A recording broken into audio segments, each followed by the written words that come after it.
Bonsoir tout le monde. Ah, vous voilà. Bonsoir. J'espère que vous allez bien.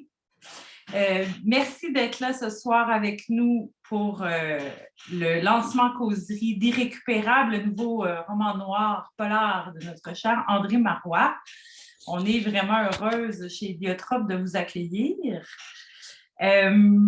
Marie-Ève Sévigny va être l'animatrice de cette soirée, mais avant, je vais vous dire un petit mot, notamment saluer les libraires qui sont là ou pas, mais on aurait bien aimé fêter ça avec vous et refaire de vos boutiques des lieux de party, des lieux de rencontre.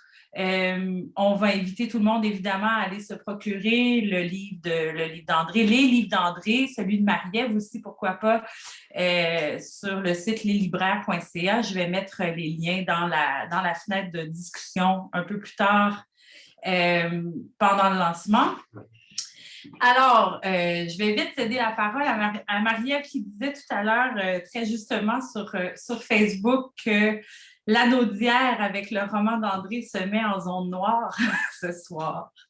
Mais moi, je vois la vie en rose parce que j'ai très hâte de les entendre parler. Alors, Marie-Ève, attendez, laissez-moi retrouver sa petite bio parce que je ne veux rien oublier de ses accomplissements. Marie-Ève, elle est l'autrice d'un recueil de nouvelles et du polar Sans terre, paru chez Idiotrope il y a 2 ans, il y a 2 ans, non, plus, 4 ans, et en France, tout récemment aussi. En collaboration avec Christine Brouillette, elle a publié un livre illustré sur la piste de Maud Graham, Promenade et gourmandise, qui a été récompensé par le prix Marcel Couture. Elle est doctorante à l'UQAM, mène une recherche sur la représentation de la ville de Québec dans le roman québécois. Et c'est à Québec aussi qu'elle dirige la Promenade des écrivains, que vous connaissez sans doute, qui est un organisme de promotion du patrimoine littéraire du Québec. Elle va s'entretenir donc ce soir avec le cher André Marois ici présent. André Marois, dont je ne relaterai pas tous les accomplissements parce qu'il a à son actif plus d'une trentaine de livres, je pense. Jeunesse, album, ado, roman, polar, etc. Son premier polar chez Eliotrope s'appelait Bienvenue à Meurtreville et il reparaît ces jours-ci en format de poche pour accompagner la sortie de cette suite, plus ou moins irrécupérable, un roman sournois qui commence presque sur le bout des pieds, en jogging sur les chemins de terre de Mandeville et qui finit, je ne dis pas comment autrement qu'en pétarade spectaculaire. Et là-dessus, Marie-Ève et André, je vous cède la parole. Bon lancement. Merci, Annie. Merci, Annie. Bonjour tout le monde, je suis très heureuse de vous retrouver aujourd'hui et encore plus heureuse de vous retrouver à propos du nouveau livre d'André Marois que j'attendais dès l'instant que j'ai fini Meurtreville.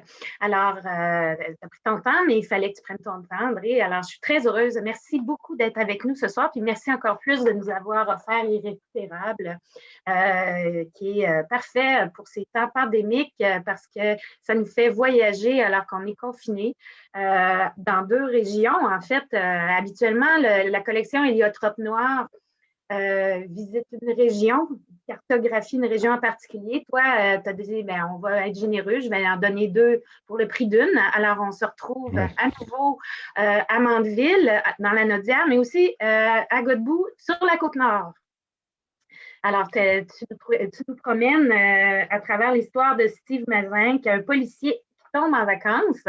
Alors, c'est une drôle de façon de commencer un polar. Ton policier tombe en vacances, mais c'est souvent comme ça que le pire arrive. Et le pire arrive, lui, l'enquête commence par un manque de civisme, finalement, qui va être peut-être le début d'une grande amitié, qui sait.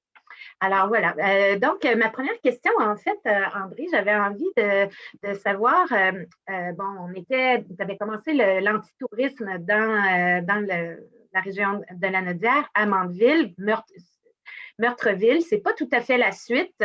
On retrouve Mazin qui n'était pas le personnage principal de Meurtreville. On retrouve des personnages du premier. Est-ce que c'était une évidence pour toi, après Meurtreville, de revenir dans ces eaux-là ou alors tu as jonglé avec plusieurs lieux?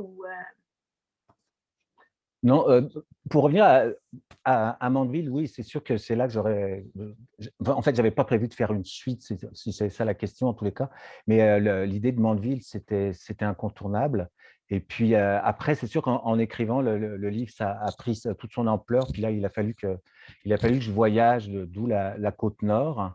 Et donc, c'était pas prévu, on va dire, dès le début. Mais en fait, ce que j'aimais bien à Mandeville, c'est le côté sauvage, c'est la rivière, c'est les gens.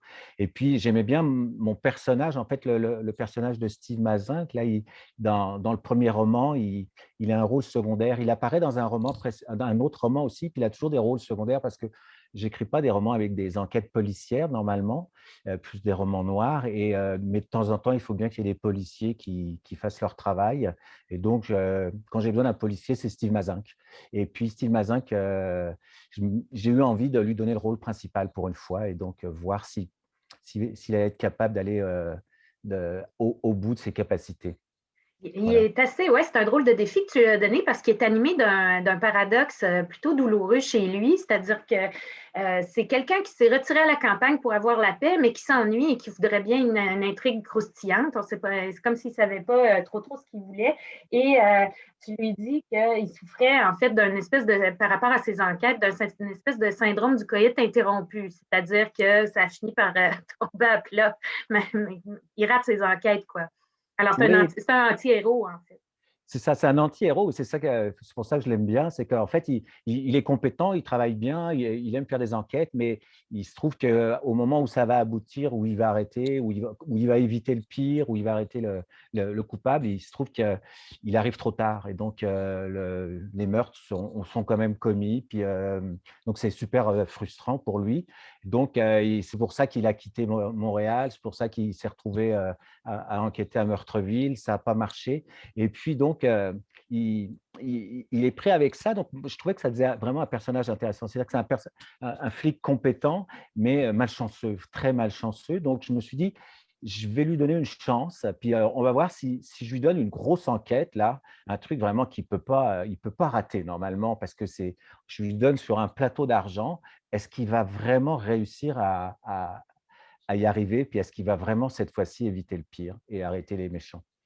Alors, je vous laisse découvrir. Ça va être bien sûr beaucoup plus compliqué que ça.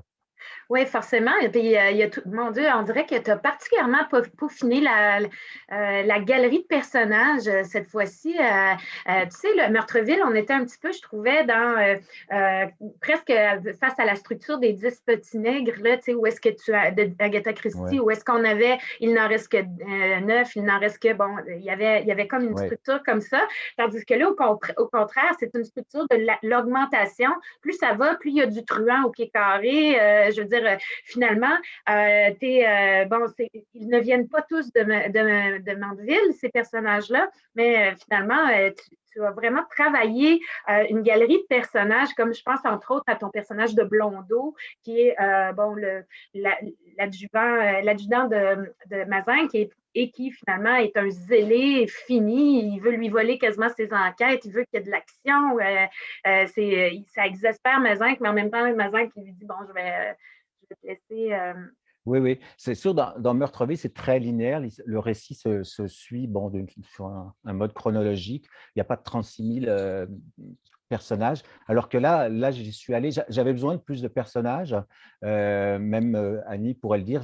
J'en avais plus au début. On en a supprimé. Ouais. Ah, On en a supprimé une, entre autres. Mais non, mais j'avais besoin de tous ces gens-là. Puis c'est vrai qu'après, ça a été très.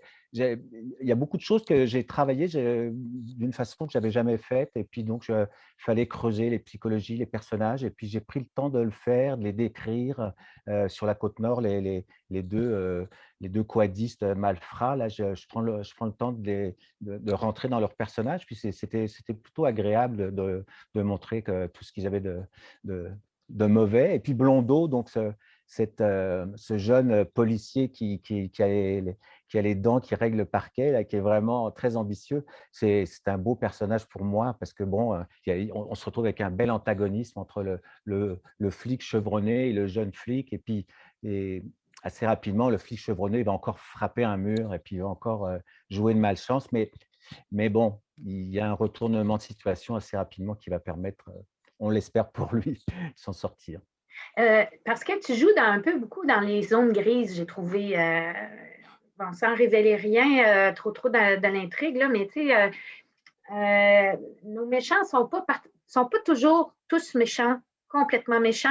Hein? Puis, je veux dire, nos flics, pas tout le temps éthiques, on va arrêter là. Alors, tu sais, quand on se parle des codes du polar, finalement, qui sont, bon, plus les années passent, plus le polar accumule les nouveaux romans et tout Ouais. ça. J'imagine qu'à un moment donné, réinventer la roue, là, on essaie toujours de faire quelque chose de neuf. Toi, c'était un défi par rapport à ton histoire, par rapport à tes personnages, la façon que tu allais raconter. Est-ce que C'est c'est le sûr que genre de ça. questions que tu te poses? Oui, oui, bien sûr, c'est toujours un gros défi de ne pas répéter, mais c'est extrêmement difficile parce que des polars, il s'en est écrit des milliers, des films, et cetera. Donc, c'est bon, moi, il y a des personnages, dans les séries policières que j'aime moins. C'est le flic alcoolique, puis là, Ouais. la mode, c'est que maintenant, il est une fille et puis là, ils ont des rapports entre le père et la fille, et cetera. Bon, ben, c'est pas ma tasse de thé. Donc, mais par contre, je pense que les choses sont pas ni tout noir ni tout blanc. Donc, je trouve ça intéressant que le personnage qui a l'air d'être le méchant, on va dire, finalement, en creusant, on va découvrir des choses intéressantes chez lui. Et puis, on va se dire, tiens, le tueur, finalement, bon, bah, c'est un tueur c'est c'est un père de famille. Et puis, il fait du compost. Donc, je caricature, bien sûr, mais et puis le gentil, le bon flic ou celui qui a l'air correct, bah, finalement, il est un petit peu plus compliqué et puis ça se passe pas très bien dans sa tête, ou il a d'autres motivations, ou il a d'autres. Donc, cette notion de gris est, moi, je trouve beaucoup plus intéressante, en tous les cas, à creuser. Et puis, en plus, en termes dramatiques, bah, ça permet des surprises en plus. Donc, parce que si d'emblée de jeu, le personnage, on sait que c'est lui qui va aller de A à Z, et puis l'autre aussi, bah, c'est c'est plate. Ben oui. Euh, Ces personnages-là sont campés dans le territoire. Bon, on le sait, la collection Liotrope Noir explore, cartographie le Québec, mais par le territoire noir. Ce qui m'a particulièrement frappé dans ce nouvel opus, c'est que, bon, c'est sûr que toi, c'est une région que tu connais, Mandeville, que tu habites. J'ai eu l'impression que tu avais particulièrement travaillé, non pas le décor, comme si c'était simplement un arrière-plan, mais que tes personnages étaient incarnés dans la forêt, on sent presque qu'ils sont comme des animaux, donc ils ont conscience Ouais. de prendre un peu la place, tu le dis, là, il était bien conscient d'occuper un territoire qui ne lui appartenait pas. Alors, ils font du jogging, ils bûchent du bois, il y a quelque chose de tactile dans la Nodière, là, dans ta façon de raconter la Nodière. Ah oui, tout à fait. Mais ça, c'était un grand un désir de s'immerger puis de sentir les choses. Mais c'est vrai que le fait de vivre ici, de se baigner, puis de vivre avec les animaux, puis la nature et tout ça, euh, j'ai j'ai fait le travail d'essayer de le partager. Donc, il y a un beaucoup de descriptions des plantes. Ils se baignent tout le temps, tout nus. Puis je voulais vraiment que les gens ressentent ce côté, il pleut ou il pleut pas, il fait chaud, le nom des arbres, le nom des plantes, le fait juste de se promener puis de décrire un endroit. On dit, ah, là, j'ai toujours rêvé de m'arrêter là, puis de m'allonger à cet endroit-là sous les bouleaux, parce que bon, c'est sûr que c'est des moments que moi j'ai vécu, puis c'est il y a toute une tendance aux États-Unis qui est très Oui. de nature writing, mais c'est pas ce que je fais, mais j'aime beaucoup en lire, puis je trouve que c'est intéressant de se positionner, de raconter des histoires noires dans un milieu naturel, mais de le sentir vraiment comme si tout d'un coup, bah, on devient nous-mêmes des animaux. C'est sûr qu'au début, quand il fait son jogging, il le dit, ouais, c'est ça, il occupe un territoire, puis il sait qu'il y a des ours, puis il sait qu'il faut faire attention, mais bon, ben voilà, il fait son Euh, petit tour, puis En l'occurrence, c'est même les humains qui sont les plus dangereux dans ton livre, là. Les ours, moi, il y en aurait eu un qui serait arrivé, il ne m'aurait pas fait autant peur que certains de tes oui, personnages oui, qu'on a croisés au détour d'un boulot, là, bang! oui, oui, non, là, il y a des vrais Il y a méchants, comme un puis renversement. oui, oui, puis c'est des bêtes furieuses, là, donc c'est pour ça que ils sont tous, pas tous, mais la plupart sont irrécupérables. Tu as réussi beaucoup à présenter, j'ai trouvé, toujours dans le rapport du territoire, quelque chose qu'on connaît intimement au Québec quand on y a habité, quand on a habité certaines régions, mais que tu as particulièrement bien réussi à nommer les chemins parallèles. Le fait de circuler sur le traversier entre Godbout et la Côte-du-Sud, après ça, la Gaspésie, après ça, les chemins de quad, de VTT, il y a tout un réseau, c'est vrai, de chemins secondaires qui nous font quasiment rappeler les coureurs des bois, là, tu sais, et qui sont occupés finalement par ta pègre, là, par le mal. Finalement, on ne révélera pas c'est qui, là, mais c'est tout un chemin qui est moins fréquenté par les policiers que par les truands, là, la nature. Là. Oui, oui. Bah, les quads, ici, à Mandeville, on l'a beaucoup vécu. Puis c'est vrai que ils ont leur chemin, ils ont leur droit de passage, ils ont leur organisation. C'est une force incroyable. Et puis, ils ont une liberté incroyable. Et puis, ils sillonnent le territoire complet, je veux dire, à la grandeur du Québec. Donc, c'est assez fascinant, quoi, parce que bon, l'hiver, il y a un petit peu plus de skidoo. Et puis, mais donc, oui, c'est une puissance, quoi. Et ils le savent et ils s'en servent, ils en abusent sûrement. Et puis ensuite, le côté du traversier, ça a été vraiment une découverte, là. On est allé avec ma blonde et avec Lynn sur la côte nord. Et puis, c'est une région tellement extraordinaire. Et puis, le fait tout d'un coup de pouvoir quitter, de couper le fleuve, de gagner un temps incroyable, puis de joindre deux rives de cette façon-là, c'est magique, là. Donc, pour le romancier, c'est une piste, si je peux dire, vraiment extraordinaire parce qu'on se dit, bah, c'est sûr que c'est un passage obligatoire ou un passage bien pratique. Donc, qu'est-ce qu'on va faire passer par là? C'était Oui. mon Et défi. puis, et puis justement, avec ces deux régions-là, finalement, c'était une proposition dangereuse d'écriture que tu te faisais, tu sais, parce que parfois, quand on écrit un livre double, mettons que ce soit avec la focalisation de deux personnages ou des choses comme ça, le livre se fend en deux. Tu sais. Et puis le défi pour l'écrivain, c'est d'être capable de faire en sorte que le lecteur ne dise pas Ah bon, là, on a quitté Mandeville ou Ah bon, on a quitté la Côte-Nord. Toi, tu as réussi vraiment à finalement effacer presque complètement ce qu'il y avait entre les deux territoires et puis à travers une seule et même réalité, tout ça par des canettes de Red Bull. Oui. Alors moi, Oui. j'aimerais ça que tu nous racontes, si tu en as envie, peut-être un peu le chemin de cette écriture-là. Au départ, y a-t-il un malaise? Parce que souvent, je ne sais pas moi, le polar, c'est du discours, on a quelque chose à dire. Y avait-tu quelque chose qui t'énervait, qui te chicotait?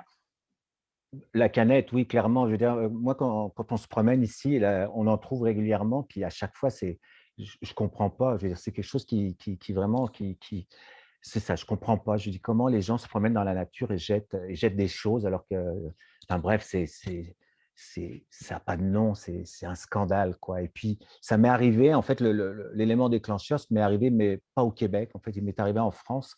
Je suis allé voir ma mère à la campagne, puis j'avais l'habitude de faire un petit parcours de jogging. Puis à un moment, il y a une grande montée, donc je marche. Et puis là, j'avais trouvé une canette, c'était de la bière. Et puis quand je suis repassé 2 jours après, il y avait la même marque, le même format. Puis 3 jours après, il y en avait encore. Donc je me suis dit, c'est forcément le même gars qui cale sa canette puis qui la jette, on imagine, avant de rentrer chez lui. Et donc l'idée est partie de là, quoi. Donc je l'ai transposé ici. Alors, au lieu d'avoir des canettes un peu dispersées sur le chemin, je les ai concentrées à l'entrée de chez lui, à l'entrée de chez Steve. Et là, lui, il va découvrir ces canettes de Red Bull, puis il se dit, bon, bah, il y a quelqu'un qui me cherche ou il y a quelqu'un vraiment qui est d'abord qui est sans nom. Et donc, il va falloir qu'au bout d'un moment, il en peut plus. Il devient obsédé par ce pollueur. C'est un petit pollueur, c'est pas grave. Et donc, il se dit, bah, je suis policier, bah, je vais essayer de le retrouver. Il le cherche, il dit, je ne vais pas passer la nuit à l'attendre. Il essaye de repérer des maisons, mais toutes les maisons sont bien isolées. C'est des chalets, il y a des arbres. Il connaît. Puis les nouveaux, ça fait 6 mois seulement qu'il habite là. Et donc, un jour, il dit, bah, ah, je suis policier. Le gars, il a une canette. Bah, il a dû laisser ses empreintes sur la canette et c'est le déclencheur de ce qu'il va découvrir parce que lui il cherche un petit pollueur et là il va découvrir un gros méchant, on va dire. Oui, en fait, c'est presque, je me souviens plus de l'expression, mais quand on dit qu'on un can of worms, là, c'est-à-dire que plus il tire, finalement, plus il n'y aura pas juste un gros méchant derrière la canette. Là. Il y en a, il y en Non, a, il ça y en a. Là. dégénère. Oui. J'avais l'impression beaucoup d'être justement, quand tu dis ça dégénère, d'être face à un scénario qui empire comme une gradation. Là. Tu sais, finalement, là, les frères Cohen sont très, très forts là-dedans. Souvent, c'est quelque chose qui commence par une insignifiance et puis qui gonfle comme ça. Est-ce que finalement,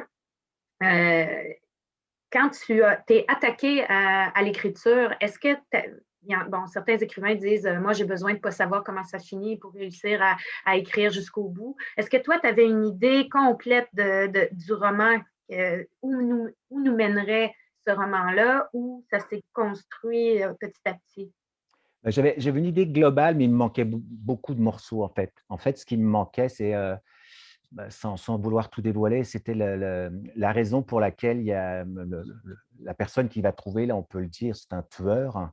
Et la raison il me manquait le mobile du crime. Pourquoi il y avait eu ces crimes? Il ne faut pas que j'en dise trop. Et j'ai travaillé fort là-dessus pour trouver pourquoi ce type était recherché par toutes les polices. Il fallait que je trouve quelque chose qui était cohérent et crédible par rapport à la Côte-Nord. Mais c'était passionnant à trouver parce que, bon, la Côte-Nord, c'est tellement une région à part. Et on l'a traversée complètement. On a été jusqu'au bout de la route, là. Et puis, à un moment, tu te dis, mais qu'est-ce qui pourrait se passer à cet endroit-là? Puis, j'ai des antennes qui m'ont aidé, on va dire, à trouver quelque chose. Oui, c'est ça. Mais, je voyais à la fin de ton roman, tu remerciais entre autres un policier qui t'avait aidé. Bon, ça, quand on écrit du polar, on n'a pas trop le choix de s'y coltiner Oui, par souci de la vraisemblance, j'imagine. Je ne sais pas pour toi, moi, en ce qui me concerne, pour Santerre, c'est carrément le policier qui m'avait donné certaines idées, là. Parce que, tu sais, par exemple, moi, il m'avait dit, bah, ça, c'est pas tout à fait vraisemblable, tu serais peut-être mieux ça te prend au moins 3 jours à le laisser dans le fleuve. Là. oui, oui.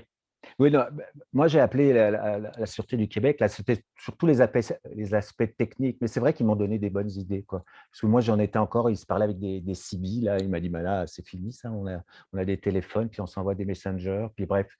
Mais j'ai parlé aussi au chef des pompiers de Saint-Gabriel, et lui aussi, je voulais juste vérifier des termes techniques, mais finalement il m'a donné du bon stock aussi, Oui. ouais, c'était très intéressant. Ouais.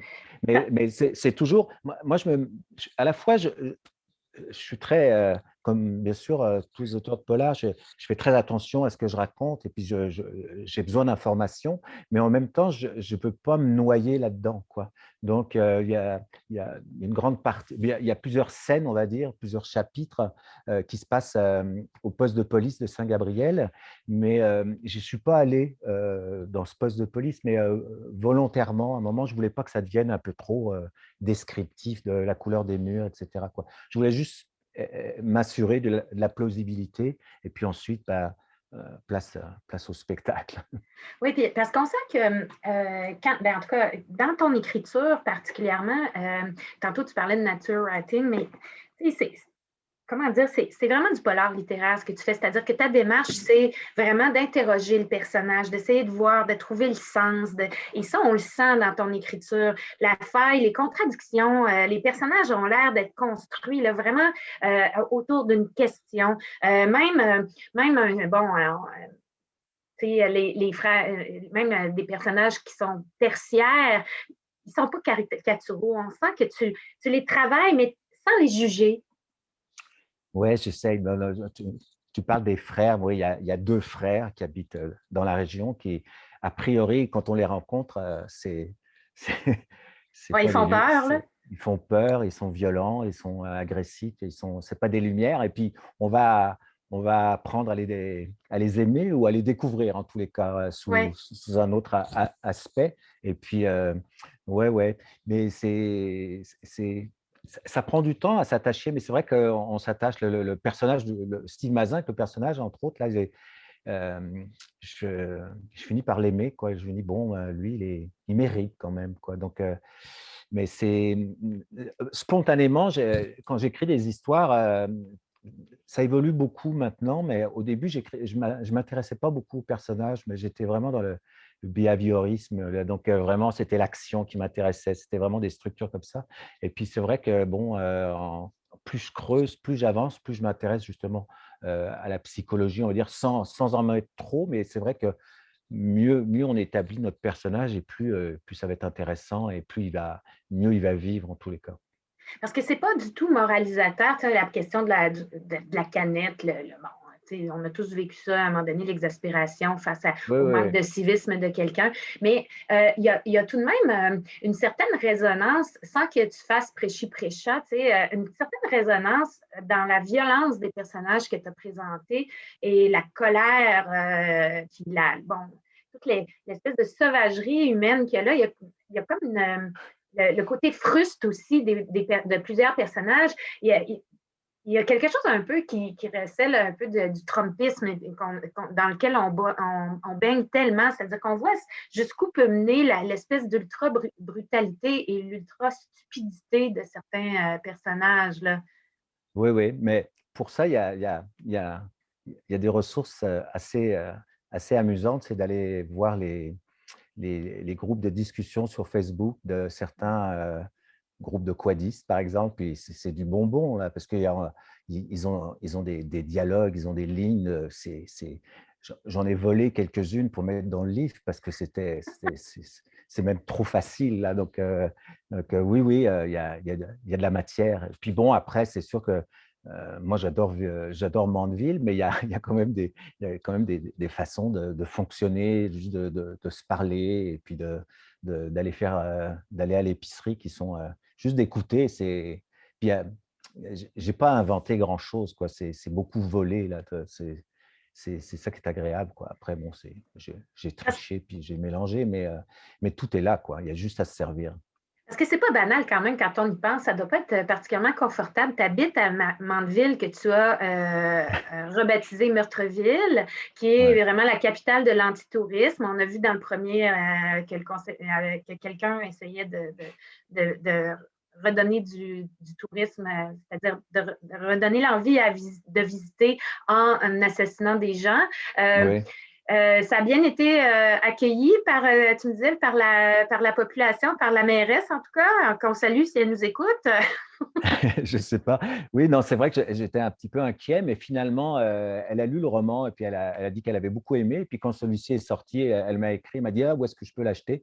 J'ai vraiment aimé ça, je veux lire celui-là.» Et puis, mais le premier Meurtreville, j'avais fait une petite présentation. Il y avait une fête au village et puis avec les réseaux sociaux, ils savaient qui j'étais et beaucoup de gens sont venus et m'ont acheté le livre. Ils disaient: «Ah, c'est vous, ah oui, je vais le lire et tout.» Puis les résultats étaient. C'est vrai que moi, je me suis dit, bon, ils vont trouver ça un petit peu intense, là, parce que c'est une description de leur bled un petit peu, pas forcément folichonne, mais finalement, non, en fait, c'est plutôt positif ce que je raconte. Puis euh, c'est c'est un peu une description de la réalité. C'est un village isolé au milieu des bois et des lacs, et puis voilà, quoi. Donc, mais c'est sûr que, mais bon, je pense qu'ils sont contents qu'il y ait un écrivain dans le village. Voilà, Ben oui, enfin, c'est ça. j'espère. Mais J'espère. Parce que justement, ce qui est assez particulier, c'est comment tu transformes ce village-là, c'est-à-dire, bon, c'est Mandeville, mais c'est surtout le Mandeville de André Marois. Et tu as souvent dit, bon, par rapport à Meurtreville, que ben, c'est drôle parce que les gens rient et te disent que c'est un livre drôle, parce que toi, tu n'avais pas fait ça pour que ça soit drôle, mais il faut croire que le regard, et c'est encore le cas pour Irrécupérable, il y a comme une espèce de comique de situation, en fait. On va dire Oui. ça comme ça. C'est pas du tout dans la narration, c'est pas du tout dans le ton de la narration et tout ça, mais il y a un comique de situation qui apparaît et qui fait en sorte que tout d'un coup, il y a non pas un mélange des genres, mais des tons. Hein? On Mhm. cesse d'avoir peur, puis on rigole, et après ça, on recommence à avoir peur, et c'est tout à fait bien dosé. Ah ben merci. Mais oui, c'est sûr que la volonté, c'est pas de faire rire, mais c'est bon. Moi, je l'écris spontanément comme ça. Mais c'est sûr que pour Meurtreville, quasiment l'unanimité, tout le monde a dit c'est tellement drôle, alors qu'il n'y a pas de trait d'humour, il y a pas de... Mais c'est vrai que c'est un comique de situation. Alors pour Irrécupérable, je ne sais pas si c'est Annie avait l'air de dire l'autre jour qu'elle avait trouvé ça très drôle, mais mon intention, c'est pas de faire rire, mais c'est sûr que tu faisais un parallèle avec les frères Cohen, c'est gentil, mais c'est sûr que c'est une approche que j'aime beaucoup, cette espèce d'humour noir, de cynisme et puis de décalage qui, que moi j'aime lire en tous les cas ou voir. Ouais.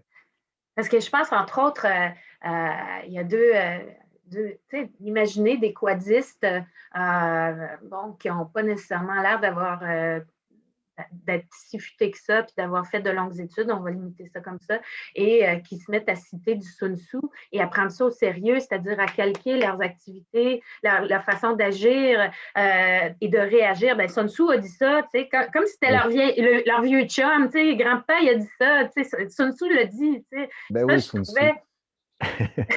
j'ai dit, mon Dieu, quelle idée. Oui, mais c'est quand même l'art de la guerre, donc c'est sûr qu'ils ont quand même des lectures assez pointues, mais assez choisies. Mais c'est vrai qu'ils le connaissent par cœur et ils peuvent le citer, ils peuvent se reprendre. Et puis, et d'ailleurs, à un moment dans le livre, il va y avoir une controverse, il va y avoir un questionnement sur une des citations en disant, mais elle sort d'où celle-là? Je ne la connaissais pas. Mais c'est pas invraisemblable, ceci étant dit, parce que tu parlais tantôt des réseaux sociaux. Moi, j'ai déjà vu sur des pages de personnes, de groupes un peu extrémistes, ben, se revendiquer de Machiavel. Tu sais, alors, parfois, un livre leur tombe entre les mains et puis on peut faire dire bien des choses à un livre là, selon que ça nous convienne ou non. Là. Mais est-ce que dans ta façon de construire l'intrigue, finalement, tu dis que tu as fait le ménage dans les personnages et tout ça, mais est-ce que finalement, ce mariage entre la brutalité des personnages, l'humanité, puis la volonté finalement d'être dans l'histoire et d'en sortir, parce qu'on sent que Mazan, qui est le personnage qu'il va finir par rencontrer, qui est au cœur d'un drame humain, ils ont le goût d'être dans l'histoire, mais ils n'ont pas le goût non plus. Comment on va s'en sortir, là, parce qu'ils sont finalement, au départ, Mazin, lui, il veut qu'il y ait de l'action, puis là, finalement, il est pris dedans. Alors, c'est un renversement qui, lui aussi, peut être un peu comique là-dedans. Oui, Mazin, il avait prévu de prendre des vacances, mais c'est vrai qu'il s'ennuie finalement, parce que finalement, c'est un flic. Et puis, il se dit, mais des vraies enquêtes, j'en ai pas beaucoup. Puis tout à coup, il y a ce truc qui lui tombe dessus. Il fait comme, donc là, il va tricher, il va mentir pour se la garder, cette enquête, parce qu'elle est trop grosse, elle est trop belle, elle est trop comme un miracle dans son petit quotidien, puis dans sa vie de malchanceux. Alors, et puis, l'autre qu'il va rencontrer, c'est ça, je trouvais ça intéressant de se dire, mais quand on rencontre quelqu'un, puis on nous a dit que cette personne-là est ceci ou cela, tout d'un coup, on la rencontre, puis on dit, mais non, je ne peux pas le croire. Je veux dire, je ne peux pas croire que ce gars-là, c'est un assassin, ou je ne peux pas croire que ce gars-là, c'est un violeur. Il est tellement sympathique. Donc, c'est toute cette ambiguïté de mettre des relations humaines tout d'un coup, puis de boire une bière, puis de dire, bon, OK, mais là, je l'arrête ou je ne l'arrête pas? Là, qu'est-ce que je fais avec ça? Oui, c'est ça. Il y a comme Mazin qui est pris avec un problème moral que n'avait absolument pas le personnage principal de Ton Meurtreville, qui lui qui revient. D'ailleurs, on le retrouve. Est-ce que ça t'a fait plaisir de faire revenir? Est-ce que c'est un plaisir parce que tu avais déjà vécu de faire revenir un personnage d'un roman à l'autre, à part Steve Mazin qui était un peu à l'extérieur, mais c'est un beau clin d'œil que tu fais avec les lecteurs de Meurtreville, en tout cas. Oui, mais Dès que ce personnage-là arrive. Oui, le personnage de Chevalet. De Chevalet, oui. Au début, je n'avais pas prévu de le faire revenir. Puis après, je me suis dit, ben non, c'est sûr, il a Mazin qui habite là, donc Chevalet, il est toujours dans la nature, donc il faut qu'il se rende compte. En plus, il est conseiller municipal, donc il a de bonnes raisons. Donc j'ai trouvé un biais pour qu'il se rende compte. Mais ce n'était pas prévu, mais lui aussi, je l'aime bien comme personnage. Donc, je me suis dit, bon, allez, on va aller au bout. Puis ça permettait quand même de faire un lien avec l'histoire précédente, avec le côté inachevé de la quête ou de l'enquête plutôt de Mazin, puis de voir est-ce qu'on lui laissait une nouvelle chance ou pas. Donc, C'est embêtant, on ne peut jamais trop dire de choses parce que Non, là, c'est étonnant vous allez pour trop le savoir polar, ce qui va se effectivement. passer. Non, Mais c'est bon, ça. il y a des méchants qui ne sont pas méchants et des gentils qui sont méchants. Non, c'est pas Oui. vrai. Mais c'est aussi, en fait, le côté des milieux que tu as travaillé, que j'ai trouvé intéressant parce que bon, Mazin, il est étranger quand même. Ça fait 6 mois qu'il est là. Il est policier Mhm. en plus, alors il est à Oui, l'extérieur et les gens qu'il croise le lui font sentir. Là. Il y a une oui, méfiance. Et c'est vrai que quand on arrive, on se loue un chalet, ou quand on arrive dans une région où est-ce que les gens sont tricotés serrés, ils sont habitués d'être ensemble. Tu sais, ça s'aborde un peu avec circonspection. Là.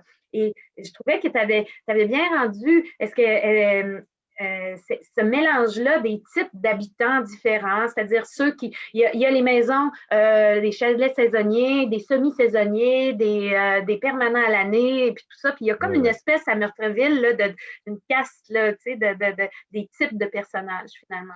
Oui, oui, mais c'est sûr que ça, c'est quelque chose qu'on vit. Nous, on est là depuis 8 ans, puis on sait très bien on n'est pas d'ici, puis on nous le fait sentir, on le comprend, et puis donc les gens sont contents qu'on paye des taxes, mais quelque part, si on commence à donner notre point de vue sur des arbres qu'on coupe ou sur je ne sais pas quoi, sur les chevreuils ou n'importe quoi, c'est comme on nous dit, on nous fait comprendre que non, on n'a pas vraiment, ça les intéresse pas parce que on est chez eux, quoi. Donc, mais c'est des fois énervant, frustrant, mais en même temps, c'est drôle, quoi, parce que comme on peut jouer avec ça, puis quand on gratte, on apprend plein de choses, quoi. Donc, c'est sûr que je l'ai utilisé beaucoup dans le livre, là, parce que je l'ai mis dans cette situation-là, quand il vient d'arriver, donc il- OK, bienvenue à Mandeville, cette fois-ci, mais vous êtes nouveau, quoi, donc faut faire ses preuves. Oui, mais en même temps, tu vois, mettons, si on prend les deux frères qui étaient comment dire, si méfiants face à Mazin, eh bien, ils ont accueilli à bras ouverts un autre personnage qui venait lui aussi de l'étranger. Alors, je trouvais que là aussi, Mhm. c'est bien dosé. Là. Euh, Oui, oui, c'est vrai. Oui, oui, lui, je sais pas, il faut croire qu'il y a une solidarité qui s'est créée entre ces gens-là. Et puis lui, il avait un côté, et peut-être qu'ils ont senti il avait besoin d'être pris en charge, d'être surveillé, parce que bon, ils prennent l'initiative de surveiller son chalet, on va dire, sans vraiment qu'il le demande. Et puis, il aime ça sans aimer trop ça, mais bon, ouais. Est-ce que, c'est. est-ce que tu as toujours à la fin de- à la fin de la rédaction d'un Mhm. roman l'idée est-ce que tu savais que tu allais faire Irrécupérable quand tu as fini Meurtreville, que tu allais y retourner? Puis là, Non, pas mettons, du tu viens tout. de finir Irrécupérable, donc c'est jamais projeté vers l'ailleurs, c'est Non, toujours fermé au moment où tu finis un livre. oui, oui, puis c'est passé quand même plusieurs années avant que j'attaque ça. Puis non, non, j'avais absolument aucune idée, j'avais absolument pas pensé faire une suite. Mais c'est vrai que j'ai bien aimé l'expérience de Meurtreville. Puis je trouvais ça tentant. Puis je pense que le fait d'être ici, je me suis dit, bon, je vais recommencer. Et là, je sais que j'ai pas d'idée pour la suite, mais je me dis, bon, Mazin, qui est quand même sympathique, ça serait bien de lui laisser une autre chance. Mais bon, j'en sais rien. Qu'est-ce qui se passe parce que tu as tellement de cordes à ton arc, André, tu fais de la littérature jeunesse, des fois il y a des livres artistiques, il y a toutes sortes de types de livres, il y a du polar, bon, du pas polar. Qu'est-ce qui fait que tout d'un coup, ça s'impose comme une évidence? J'imagine qu'il y a des propositions d'éditeurs ou quoi que ce soit, mais l'évidence, l'urgence d'un projet, là. Bah, non, pas, oui, oui, des fois, il y a des propositions, mais dans le cas d'Irrécupérable, il n'y a pas de proposition. Mais c'est moi, à un moment, je me suis dit, bon, j'avais envie de prendre le temps d'écrire un roman. Là, j'ai travaillé plus de 2 ans là-dessus, puis de creuser, puis d'écrire quelque chose de plus immersif, on va dire. Et puis, c'est un besoin. Donc, autant des fois, j'ai besoin d'écrire un texte jeunesse plus rapide, plus léger, puis qui va être plus efficace, on va dire. Autant là, la démarche, elle est vraiment différente. Puis je pense que j'ai besoin des deux, parce que écrire un roman, c'est un sacré travail. Donc, je pense après, j'ai besoin de me reposer un peu. Donc, je fais des choses plus courtes, en fait. Après, c'est la grosseur des livres Ouais. qui me guide, mais je me vois pas enchaîner 2 gros livres, enfin 2, ils sont pas énormes mes livres, mais 2 romans, comme ça. J'aime Mm. bien, faire des pauses, entre chaque. Mais pourquoi le J'ai pas polar? vraiment comment? Pourquoi le noir alors? Ben en fait, le noir, c'est à la base, c'est ce que j'écris. Je veux dire, tous mes premiers livres, c'était que des romans noirs, et puis j'écrivais que pour adultes. Tout le côté jeunesse est arrivé après. Et puis le polar? Parce que j'aime en lire. Je veux dire, je pense que c'est ça. Moi, j'ai grandi en lisant du polar. Je lisais des polars français. Je lisais Manchette, Vautrin, Pénac et Benacquista, etc. Parallèlement, je lisais les auteurs de polars, de romans noirs, américains, Tim Thompson, David Goodis, Westlake. C'est ces gens-là que j'aime beaucoup. Donc, peut-être au Québec, j'ai Tu as fait un fait une mix de tout jonction entre ça. les deux, ouais. Finalement, tu as trouvé le Oui. territoire d'écriture entre ces lectures-là. Oui, oui, j'espère en tous les cas. Puis, ben, je trouve que cette collection, justement, Heliotrope Noir est vraiment bien pour ça, parce que il n'y a pas tant, je trouve, au Québec, de romans noirs purs. Il y a beaucoup de polars, d'enquêtes. Et puis, je trouve ça vraiment intéressant comme proposition d'ancrer ça dans le territoire. Moi, je trouve. Puis, je vois les titres qui sont publiés, qui sont assez variés quand même d'un auteur à l'autre. Puis, c'est vraiment intéressant. Je trouve que c'est comme un laboratoire. Donc, je suis assez fier d'être là-dedans. Oui, c'est vrai que c'est très, très stimulant pour l'écriture, cette proposition-là. Et puis, Mm. la façon dont l'équipe aussi traite les livres, et les auteurs, on est bien chanceux. Alors, Absolument. ben, écoute, pour l'instant, j'arrêterai ici pour donner la possibilité au public de te poser des questions s'il y a lieu. OK. Sinon, nous continuerons notre. OK. C'est Annie. Annie, c'est toi qui fais la Oui, médiatrice. je prends le relais. Si vous voulez poser une question à André, vous pouvez tout simplement allumer votre micro et la poser en vrai. On vous écoute, on est là.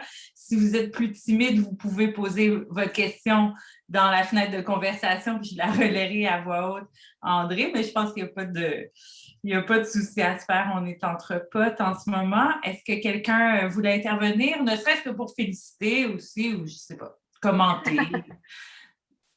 Oui, il y a quelqu'un, Étienne.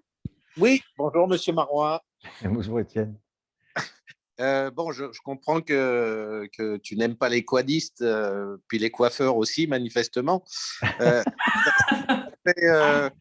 Tu dis que ça fait 1-2 ans que tu travailles sur ce livre, puis dans la conjoncture actuelle, est-ce que la pandémie qui a lieu a eu un impact quelconque sur la façon dont, au cours de ton roman, tu as travaillé? Bah, quand je l'ai commencé, il n'y avait pas de pandémie. Donc, en fait, on était en voyage quand j'ai commencé le livre. Lynn était en année sabbatique et puis j'ai écrit un premier jet. On était à Berlin, donc c'était vraiment, j'étais très loin du Québec.